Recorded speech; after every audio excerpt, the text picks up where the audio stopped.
Do it this way then. It's not blowing. This is the blizzard of 2010. Here's Richard. See all the snow. We're gonna go see the cars now.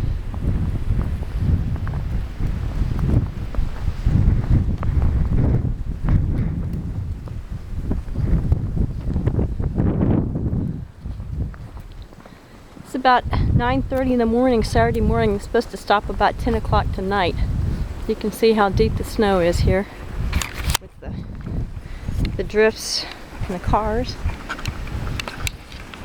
Just looking back with how much snow we're getting.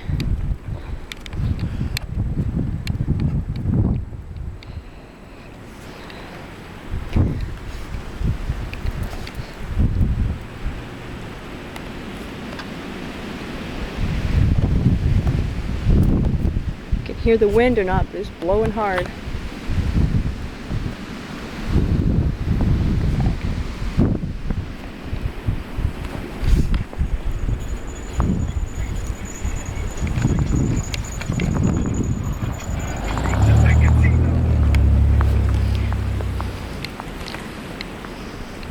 He's covered in snow.